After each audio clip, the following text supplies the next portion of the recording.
Shalom semuanya. Saya akan mengajak saudara untuk membaca 1 Tesalonika 4 ayat 16 sampai dengan 18. Mari kita baca. Sebab pada waktu tanda diberi, yaitu pada waktu penghulu malaikat berseru dan sangkakala Allah berbunyi, maka Tuhan sendiri akan turun dari sorga, dan mereka yang mati dalam Kristus akan lebih dahulu bangkit. Sesudah itu kita yang hidup yang masih tinggal akan diangkat bersama-sama dengan mereka dalam awan menyongsong Tuhan di angkasa. Demikianlah kita akan selama-lamanya bersama-sama dengan Tuhan. Karena itu hiburkanlah seorang akan yang lain dengan perkataan-perkataan ini. Ayat-ayat yang kita baca ini berbicara tentang kedatangan Tuhan Yesus. Dikatakan akan ada 2 tanda terjadi sebelum Tuhan Yesus datang. Tanda yang pertama, seruan penghulu malaikat. Tanda yang kedua, sangkakala Allah berbunyi. Setelah itu Tuhan Yesus akan turun dari sorga ke awan-awan. Ketika Tuhan Yesus datang di awan-awan, maka yang mati di dalam Tuhan, juga kita sebagai orang percaya yang masih hidup, akan diangkat untuk bertemu Tuhan Yesus di angkasa. Demikianlah kita akan bersama-sama dengan Tuhan Yesus selama-lamanya. Kata diangkat dalam 1 Tesalonika 4 ayat 17 diambil dari bahasa Yunani harpazo yang memiliki padanan kata dalam bahasa Latin yaitu raptu yang artinya diangkat terbawa atau diangkat ke atas. Peristiwa pengangkatan yang dijelaskan di ayat ini di dalam kitab 1 Korintus 15 menunjuk kepada pengangkatan gereja dari bumi untuk menyongsong Tuhan di angkasa. Yang terangkat adalah umat yang setia dari gereja-gereja Kristus, yaitu mereka yang menjadi serupa dengan gambar Yesus. Artinya yang terangkat adalah murid-murid Tuhan Yesus.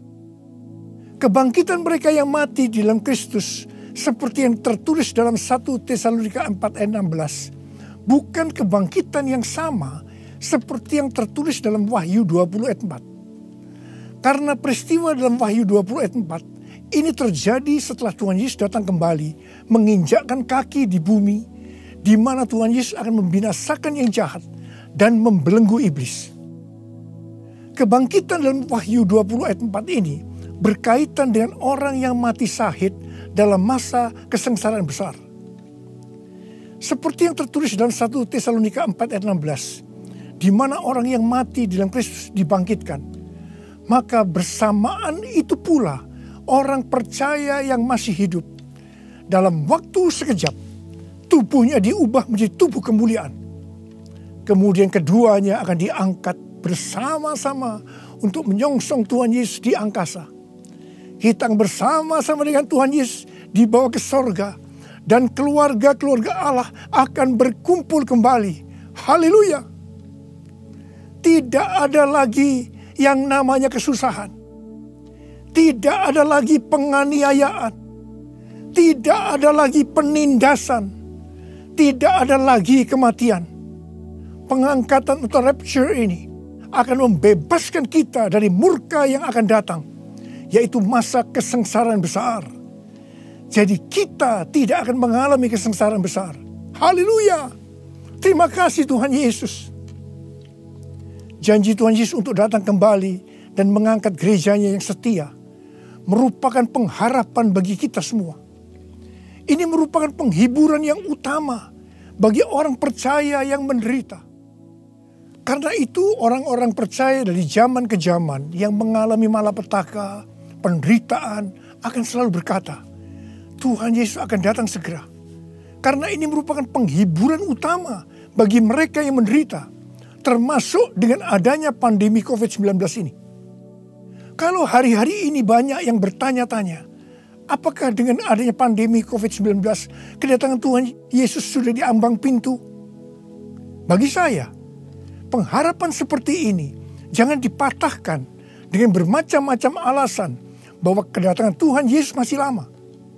Sedangkan bagi mereka yang menderita, pengharapan seperti ini perlu agar memberikan kekuatan dan sukacita dalam menghadapi masalah-masalah yang timbul akibat pandemi COVID-19. Paulus memakai kata kita dalam 1 Tesalonika 4:17 ini karena dia percaya bahwa kedatangan Tuhan bisa terjadi pada waktu Paulus masih hidup.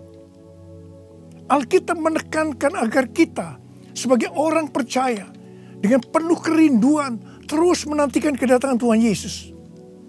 Orang percaya pada masa kini harus senantiasa waspada dan dengan penuh harapan menunggu kedatangan Tuhan untuk mengangkat kita seperti yang dilakukan oleh jemaat mula-mula yang selalu berkata Maranatha sebagai salam dan doa. Kalau dari zaman ke zaman Tuhan mengizinkan terjadinya perang, bencana alam, kelaparan, penyakit sampar, termasuk pandemi COVID-19. Maksudnya adalah supaya mereka lebih sungguh-sungguh untuk merindukan kedatangan Tuhan. Orang-orang yang merindukan kedatangan Tuhan pasti lebih sungguh-sungguh untuk menyelesaikan amanat agung. Menjelang kedatangan Tuhan yang semakin dekat ini, kita diminta untuk selalu mengoreksi diri. Apakah kita sudah termasuk dalam orang-orang yang akan ikut dalam pengangkatan? Sekali lagi saya katakan bahwa tidak semua orang yang mengaku Kristen ikut dalam pengangkatan.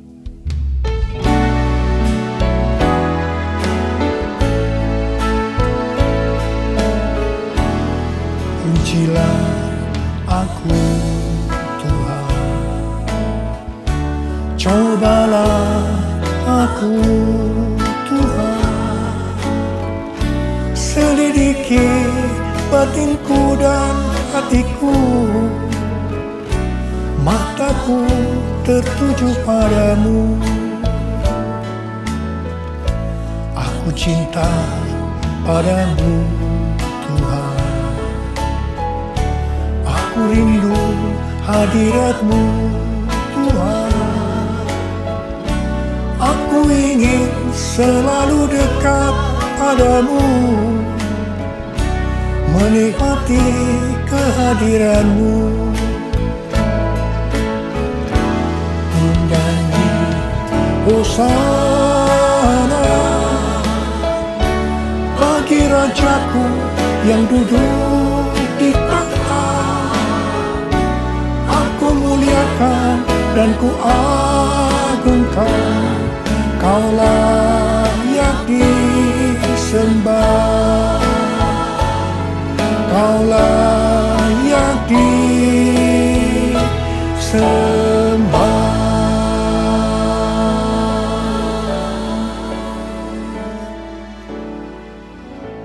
Sesuai dengan perumpamaan Tuhan Yesus tentang seorang penabur benih, maka ada 4 tipe orang Kristen.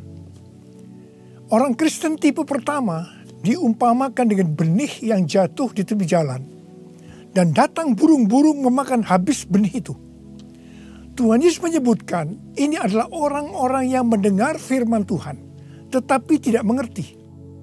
Mereka mengikut Yesus tetapi tidak dengan sungguh-sungguh. Dalam arti tidak berbalik meninggalkan dosa. Ini merupakan pertobatan yang tidak sempurna, yaitu pertobatan di mana seseorang mencari pengampunan dosa, tetapi tidak mengalami kelahiran baru.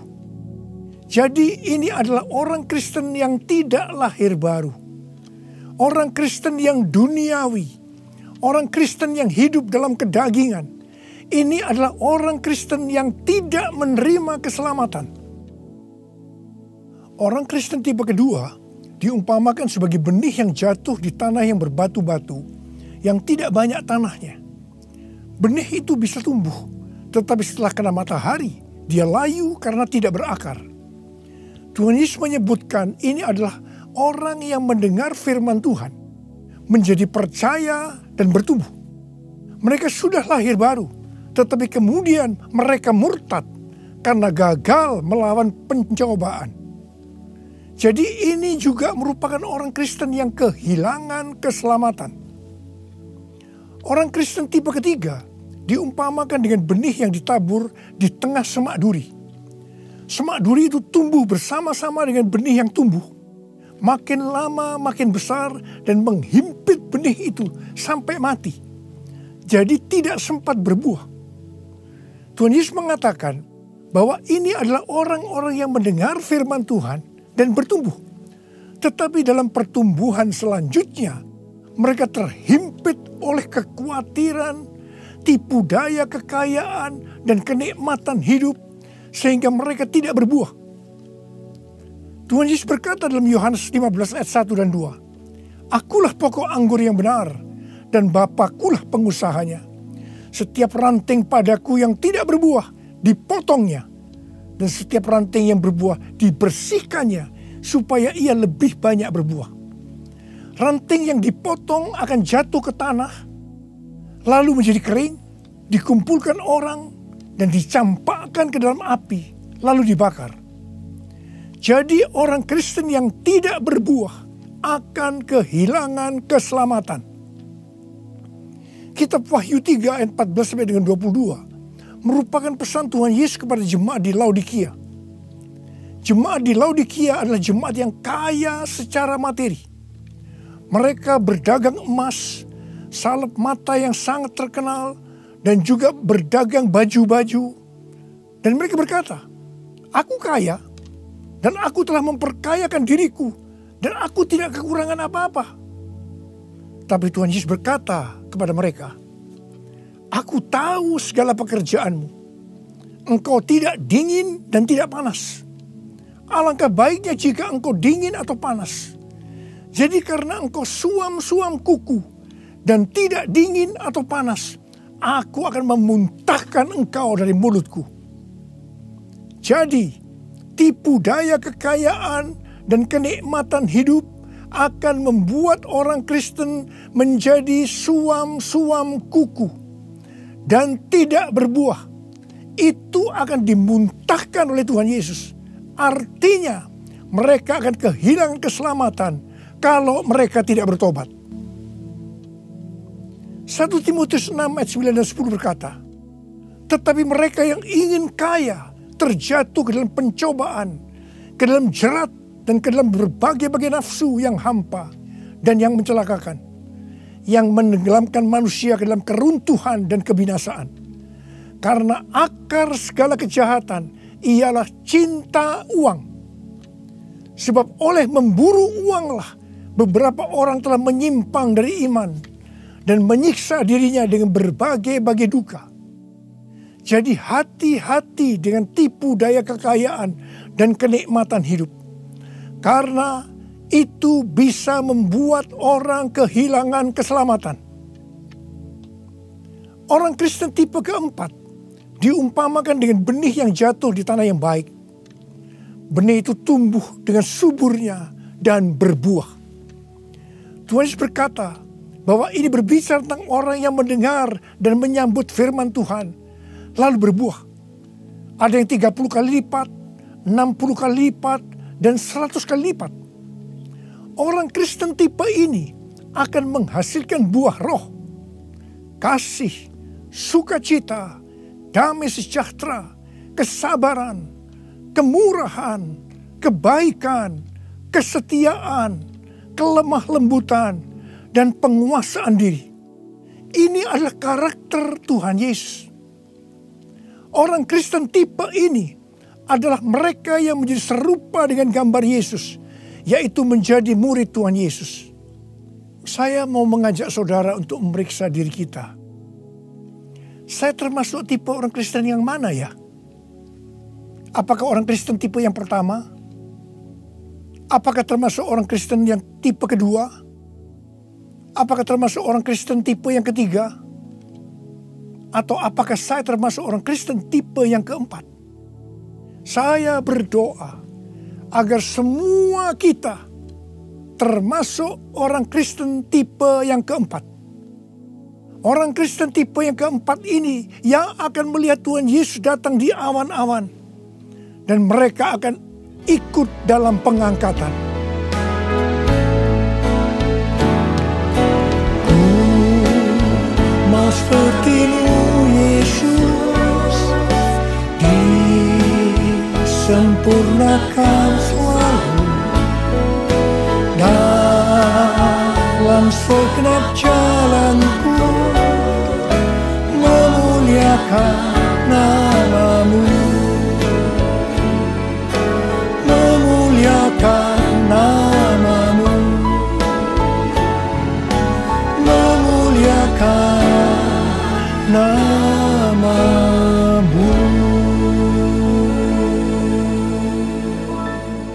Untuk menjadi serupa dengan gambar Yesus, mereka yang sudah bertobat dan percaya kepada Yesus sebagai Tuhan dan Juru Selamat akan masuk ke dalam proses pengudusan yang dilakukan oleh Roh Kudus dan firman Allah, disertai dengan proses-proses yang kebanyakan menyakitkan bagi kedagingan kita.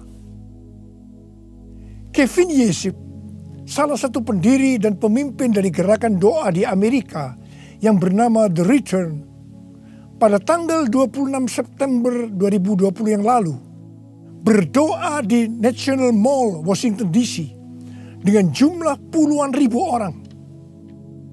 Dia mengucapkan terima kasih kepada bangsa Indonesia yang berdoa untuk bangsa-bangsa dan terutama untuk Amerika melalui acara Trumpet Call for All Nation pada tanggal 17 Agustus 2020 dan Trumpet Call to the Nation pada tanggal 11 September 2020. Kevin melihat bahwa apa yang dilakukan oleh Indonesia adalah sebagai pembuka jalan bagi gerakan doa di Amerika yang sedang terjadi hari-hari ini. Kevin Yesip mendapatkan 3 hal untuk Indonesia. Yang pertama, Tuhan sedang membersihkan gerejanya.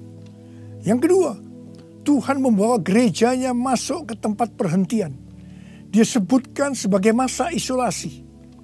Seperti yang terjadi dalam kisah-kisah di Alkitab, bahwa setelah masa isolasi ini, kita akan mendapatkan hal-hal yang baru. Yang ketiga, Tuhan sedang menanamkan iman kepada gerejanya, sehingga tidak ada perasaan takut terhadap apapun juga. Waktu saya mendengar tentang 3 hal ini, saya surprise. Karena persis seperti yang kita alami hari-hari ini, melalui Tuhan menyembunyikan kita barang sesaat lamanya. Saya percaya bahwa ini adalah proses untuk membuat kita menjadi serupa dengan gambar Yesus. Saya percaya setelah proses disembunyikan barang sesaat lamanya ini selesai, kita akan melakukan tugas yang besar untuk menyelesaikan amanat agung Tuhan Yesus dengan kuasa Roh Kudus Pentakosta yang ketiga.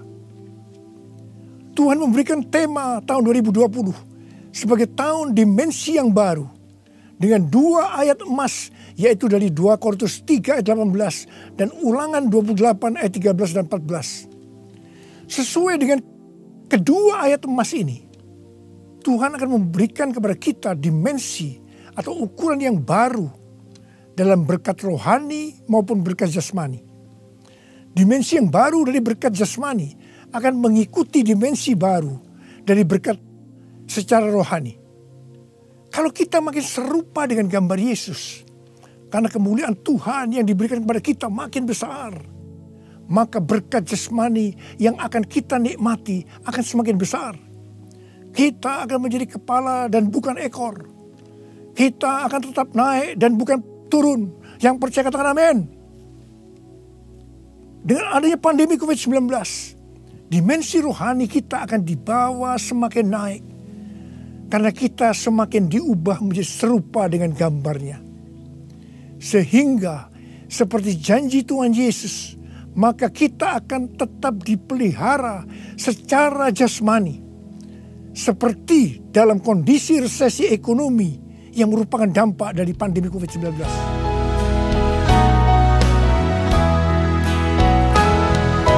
Aku percaya berkat-Mu atasku melimpah, kebajikan, kemurahan selalu mengikutiku. Ku puji, ku sembah Kau Tuhan. Ku puji, ku sembah Kau Tuhan. Ku puji, ku sembah Kau Yesus.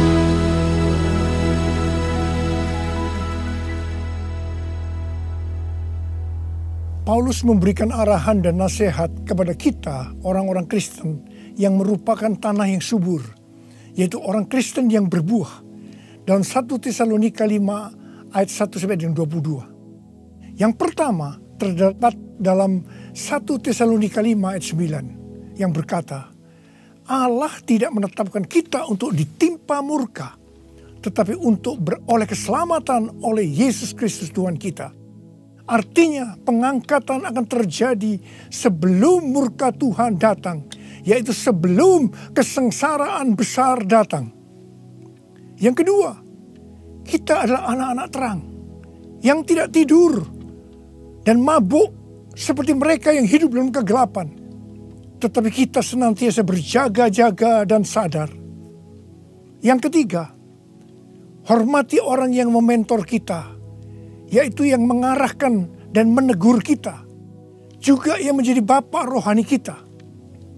Yang keempat, kita harus selalu hidup dalam damai seorang dengan yang lain. Yang kelima, tegurlah mereka yang hidup tidak tertib.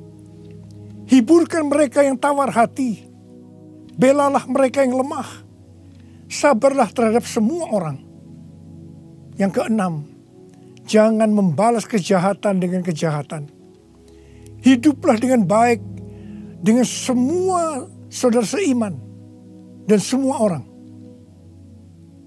Yang ketujuh, bersukacitalah senantiasa. Yang kedelapan, tetaplah berdoa. Yang kesembilan, mengucap syukurlah dalam segala hal, sebab itulah yang dikehendaki Allah dalam Kristus Yesus bagi kamu. Yang kesepuluh, jangan padamkan roh dan jangan menganggap rendah nubuatan-nubuatan. Orang yang meremehkan nubuatan akan memadamkan api Roh Kudus. Meskipun nubuatan tidak boleh dianggap rendah, tetapi juga tidak boleh diterima sebelum diselidiki dengan cermat. Yang ke-11, ujilah segala sesuatu dan peganglah yang baik. Dan yang ke-12, jauhkan dirimu dari segala jenis kejahatan. Mari kita angkat tangan kita, nyanyikan lagu ini bersama saya. Hosana, Hosana, datanglah Tuhan Yesus. Hosana, Hosana, ku merindukanmu, ku merindukanmu. Saya berdoa untuk saudara. Semoga Allah damai sejahtera menguduskan saudara seluruhnya. Dan semoga roh, jiwa, dan tubuh saudara terpelihara sempurna dengan tidak bercacat pada kedatangan Yesus Kristus Tuhan kita. Marilah kita yang percaya bahwa kita adalah tanah yang subur, yaitu kita yang berbuah, berkata bersama-sama, amin. Maranatha, datanglah segera ya Tuhan. Saudara dikasihi Tuhan, saya berdoa buat saudara. Mari angkat tangan saudara. Kita katakan bersama-sama, panggil nama Yesus. Yesus, Yesus, dengar doaku. Janganlah Tuhan lalui, berilah berkat-Mu. Sekali lagi. Yesus, Yesus, dengar doaku. Janganlah Tuhan lalui, berilah berkat-Mu.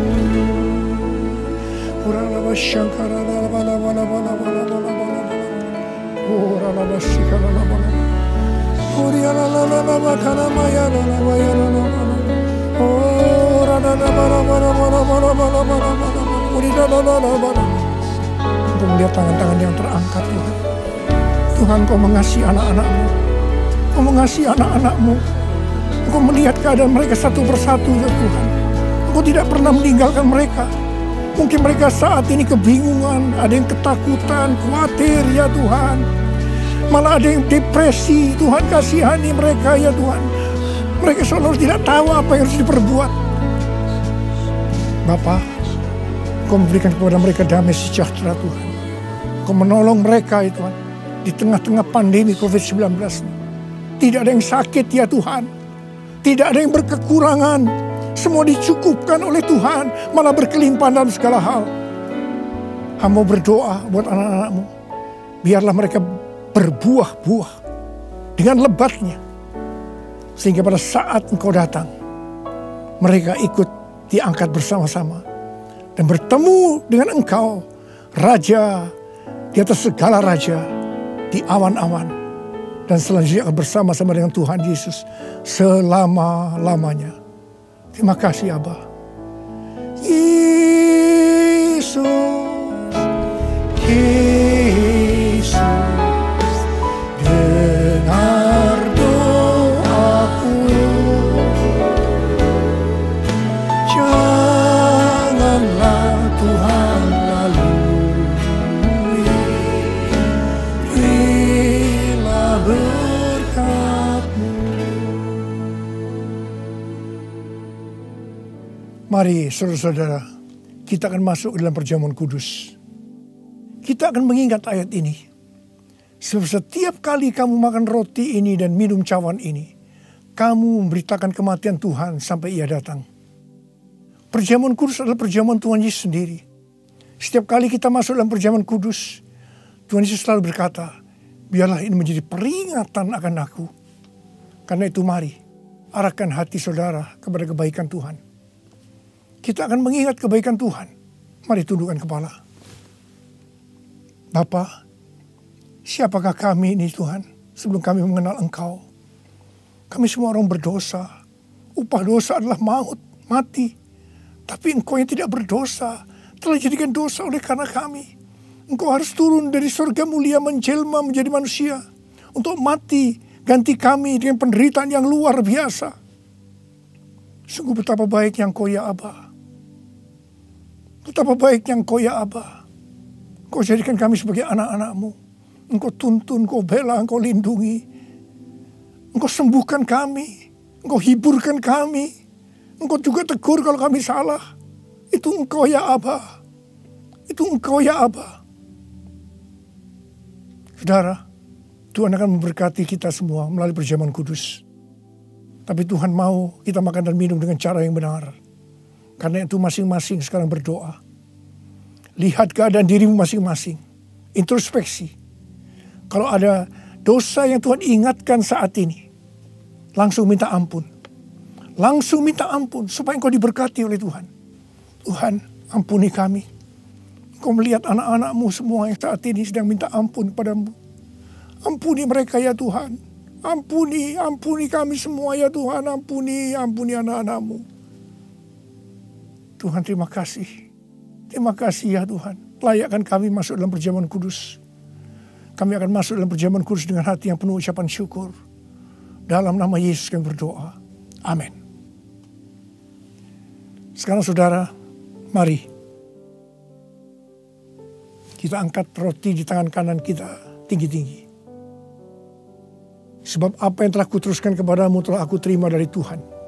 Yaitu bahwa Tuhan Yesus pada malam waktu Ia diserahkan mengambil roti. Dan sesudah itu Ia mengucap syukur atasnya. Dia memecah-mecahkannya dan berkata, inilah tubuhku yang diserahkan bagi kamu. Perbuatlah ini menjadi peringatan akan aku. Saudara kasih Tuhan. Bukankah roti yang kita pecah-pecahkan ini adalah persekutuan kita dengan tubuh Kristus? Mari kita makan dalam nama Yesus.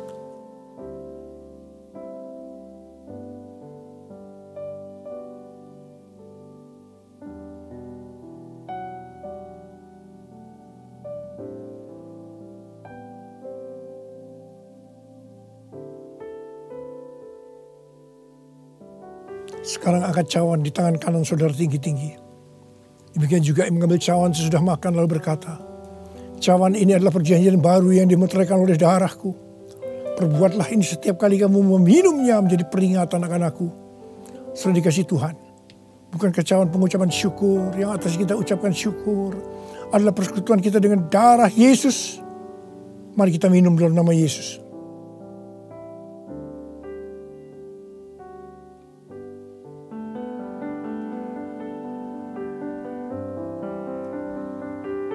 Ucapkan syukur dan terima kasih. Ucapkan syukur dan terima kasih dengan suara. Jangan diam. Katakan, Tuhan terima kasih. Tuhan terima kasih buat kebaikan-Mu ya Tuhan. Terima kasih ya Tuhan. Oh Tuhan, sebab Engkau baik. Bahwasanya untuk selama-lamanya kasih setia-Mu ya Tuhan. Oh ya Tuhan, oh ya Tuhan, Tuhan masyaallah kana mata kara wala wala, oh rala bala bala bala bala bala bala bala bala, oh rala bala. Kau baik ya Tuhan, Kau baik ya Tuhan, terima kasih. Bahwasanya untuk selama-lamanya kasih setia-Mu ya Tuhan, ya Tuhan, ya Tuhan, ya Tuhan. Oh terima kasih, terima kasih. Terima kasih Yesusku, terima kasih Yesusku. Puji syukur hanya bagi Tuhanku. Terima kasih Yesusku, terima kasih Yesusku. Puji syukur hanya bagi Tuhanku. Terima kasih.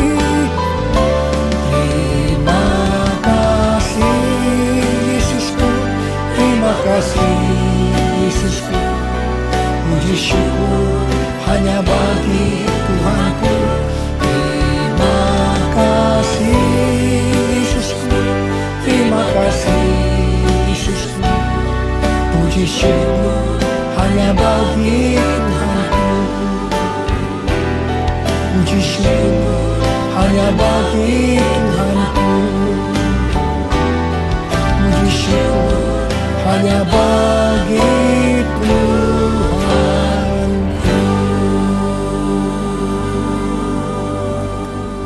Terimalah berkat Tuhan.